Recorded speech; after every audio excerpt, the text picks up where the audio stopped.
I should have seen the signs. When we met, Emily was dazzling. Expensive tastes, a flashy smile, always forgetting her wallet.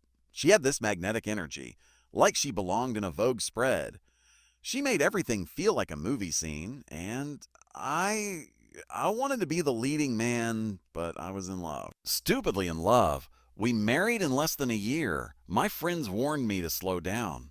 Even my mom asked, "Are you sure she loves you and not the lifestyle?" I brushed it off. I believed her when she said, "You're the only one who's ever seen the real me." She cried tears of joy when I bought her a Tesla, not when I said, "I love you." That should have told me everything. I'm a software developer, quiet, practical, not flashy. Emily, though, she lived like we were on a reality show. Designer clothes, spa memberships, dinners at places where the menu didn't have prices. She hosted these ridiculous influencer brunches at our house that I wasn't even invited to. She didn't care where the money came from, just that it kept coming. I tried to keep up. I worked late, picked up freelance contracts, maxed out effort, drained myself. I thought I was building our life. She thought she was collecting trophies. Then everything changed.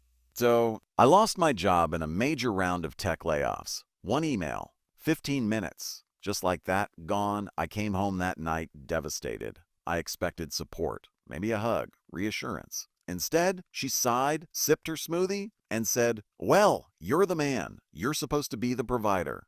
Rawr. That was it. "No, we'll get through this." No, "I'm here for you." Just disappointment, thinly veiled contempt, and within weeks, she started spending more and more nights at her sister's. Except her sister lived 3 cities away and had just had a baby and didn't know Emily was supposedly there. I knew what that meant. But I didn't argue. I didn't confront. I played dumb. Instead, I did what I'm good at. I ran logic. I cut back our spending quietly, closed our joint accounts, moved everything I had left into a private trust under my mother's name. She barely noticed.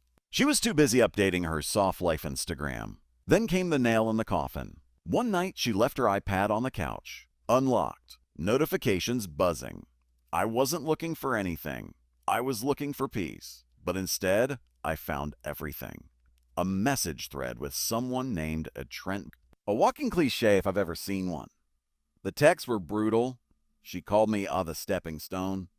Said she'd bleed me dry, then move on. Mocked the way I dressed, the way I talked. Said she faked it every time she said she loved me.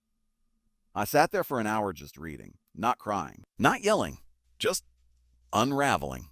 It wasn't just betrayal, it was strategy. I was a means to an end. But I didn't break, didn't throw the iPad. Instead, I made a plan. I waited another month, let her think she was winning. She bragged about manipulating me into selling my stocks to support the household.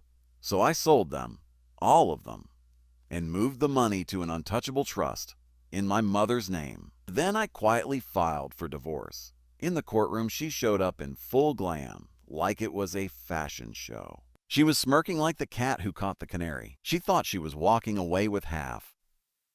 Until my lawyer slid a single-page document across the table, a prenup. Signed the night before our wedding. She'd been drinking, tipsy on champagne, giggling about how cute and romantic it was.